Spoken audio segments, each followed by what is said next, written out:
So in today's video, we're going to go through depression and the ways that we experience depression and the ways that we can actually work through it as well. So Jess is going to be her wonderful counselling self and actually take us on a journey to understand depression and the way that we can work through it. Yeah, so today, Ben, as you mentioned, we're going to be talking about depression. We mentioned anxiety and depression as part of this whole series, and they are a bit linked. So today I wanted to just do a quick recap of what depression is and some of the false assumptions around it and stigma, but then also some general tips on how to manage depression. And I just want to do a disclaimer, these are just general tips. So if you have been diagnosed with depression, I always encourage and suggest that you go with your GP and your psychologist or counsellor as to your specific treatment plan for that.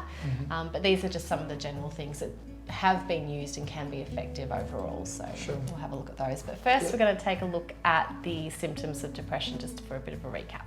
So as we can see, there's a few things that come along with depression. So feeling sad, feeling empty. You can have physical aches and pains as well. You might start feeling worthless. Perhaps you've stopped finding pleasure in activities that you've enjoyed before. You might be more irritable, fatigue, lack of energy. A number of things there that can be indicators of depression, and usually these are things that have been happening for at least 2 weeks or more. So similar to anxiety, we're all going to feel flat at times. We'll go through a lot of those symptoms you've explained. It's more that staying in those symptoms for a prolonged period of time is when we think of depression. So I've only had small bouts of depression. I've experienced most of those things on that list. The more for a short time or for a little season. And we all have those ups and downs in mood, and we all have symptoms at various times.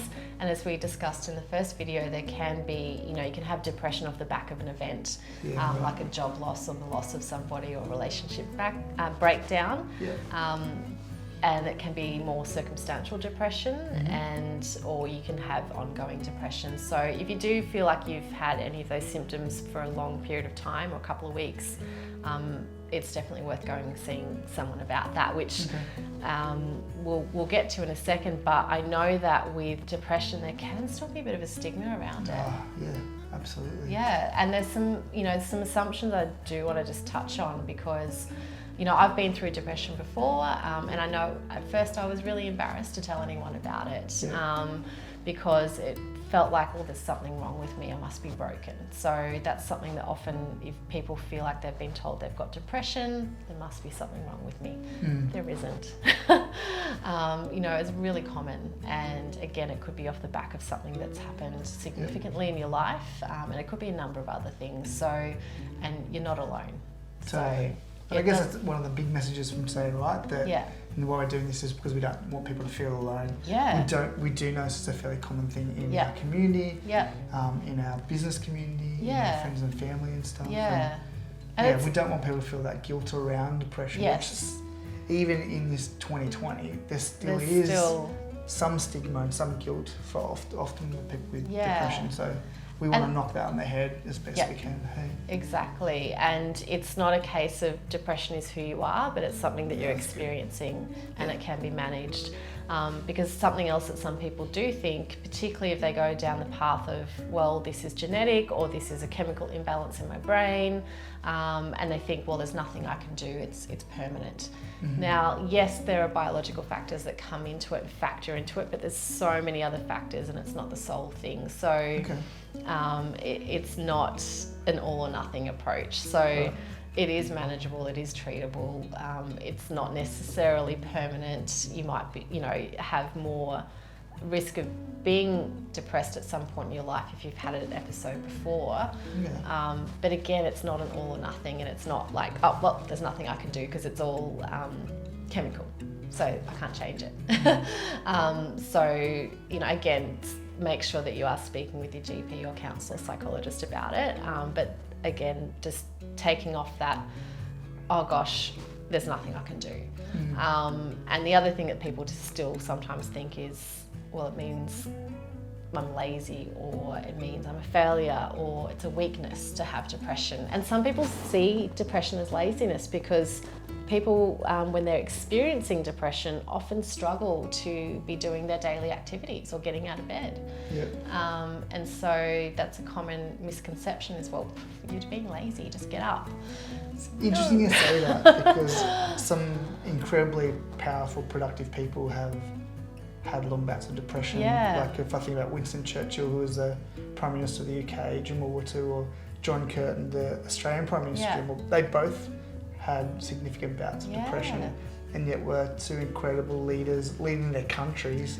You would hope they were being a little bit productive, but that was something they managed throughout their war years. So it doesn't have to be the end, like you're saying, it's laziness or those tags are very ill-fitting. When it comes to the reality of what it means to live with or learn to cope with depression. Yeah, and it doesn't, again, like we said before, you are not your depression, it is something you are experiencing. And there's ways to manage that and still, you know, live life and live it to the full and do amazing things. So, and that's not to invalidate the experience of it, or the feelings or the things that happen alongside depression, not at all. So we've got to be careful not to invalidate the experience of depression, but also not to let it be something that completely defines everything and who we are, and that it's this false hopelessness that we can't do anything about it, because we can. So we've got a few general tips to go through. And again, you know, this is not a standalone approach. This is something that you should be talking with your GP or your counsellor, psychologist about for your own specific strategies and specific treatment plan if you've been diagnosed with depression. So please make sure you continue to do that. But some of the strategies, so number one, GP. So that is the first thing. If you feel like you might have some of those symptoms of depression or suspect you might be depressed, go and see your GP first and get a health check as well, because sometimes there are other medical conditions that can mimic those symptoms and cause similar symptoms. So it's worth getting a general health checkup anyway.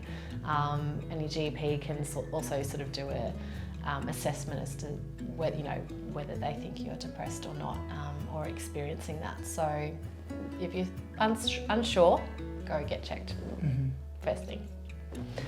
So number two, talk therapy. Of course, I'm a big proponent for that.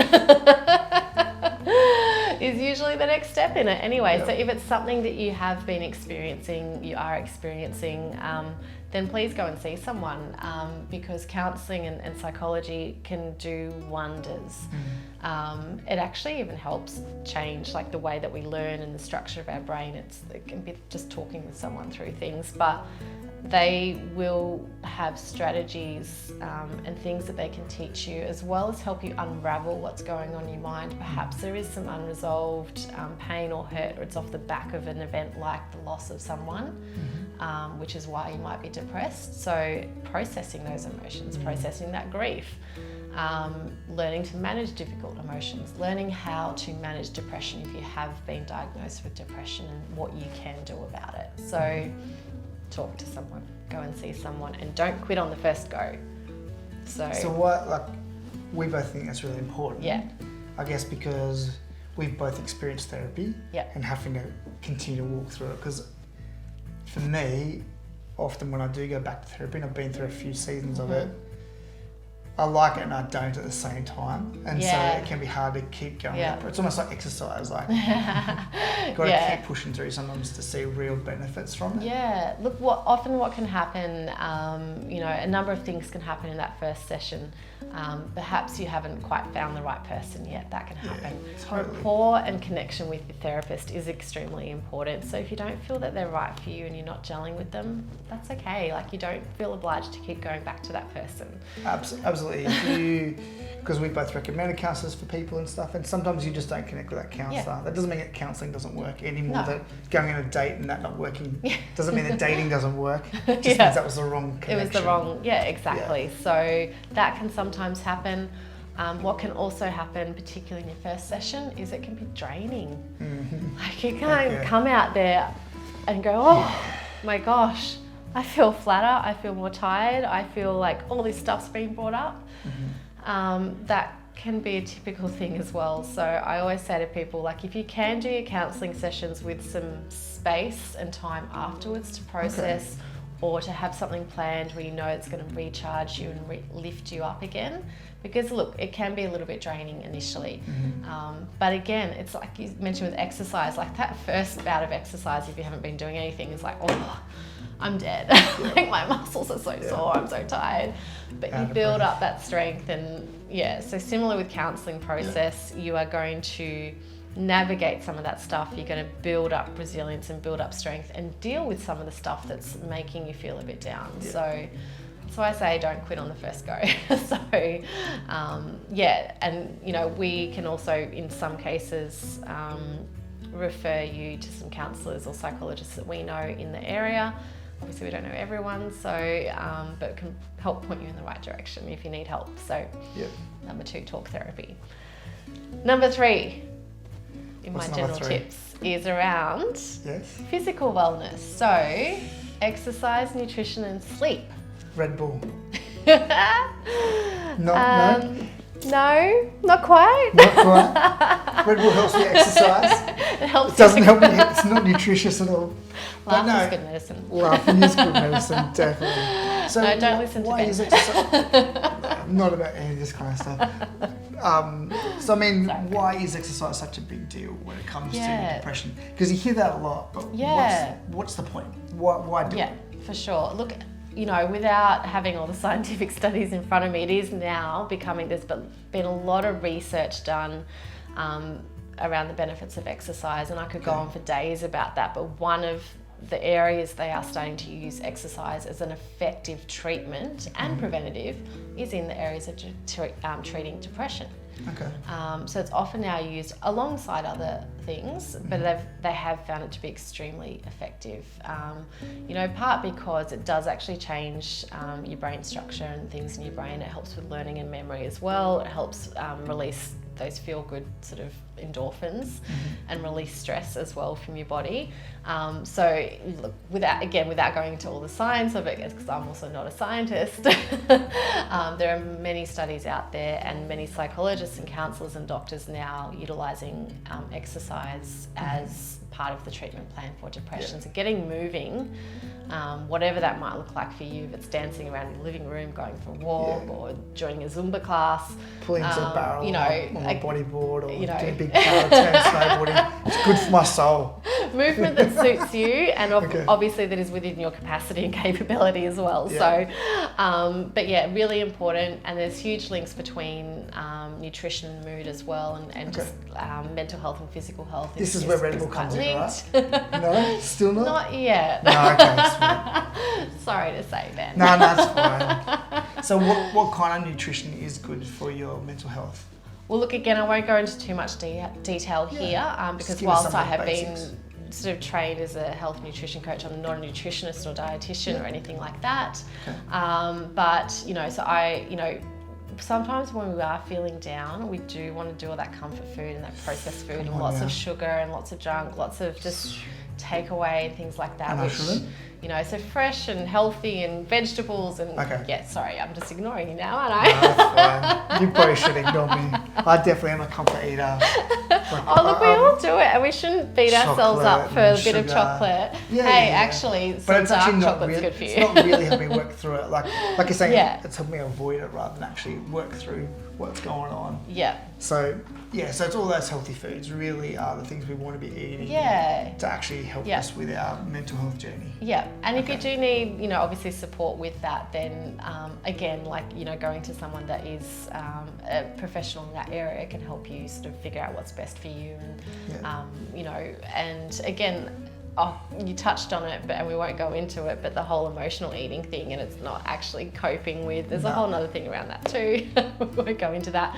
But the other thing on this is good sleep. Sleep and mental health is so linked, and actually insomnia and depression are closely linked as well, and can make depression and its symptoms worse by not sleeping and not getting enough sleep. So again, something to talk through with a counsellor or someone like that, around maybe how your sleep's going and what's stopping you from sleeping, and good sleep hygiene, like having a regular bedtime, turning down lights at the end of the day, not being on your phone, maybe doing some relaxation before bed, that kind of thing. So sleep is really important to mental health. So if you're not sleeping, it's going to have a massive impact on your mood and your ability to cope with stress and be resilient. So huge.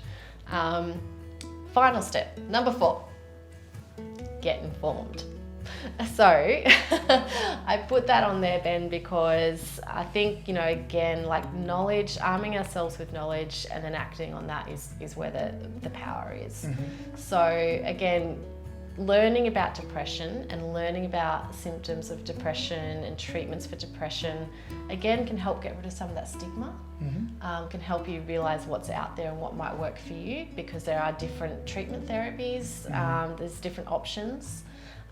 There's support groups, understanding what your triggers are and how to deal with your emotions or manage stress. There's online courses around depression and managing depression.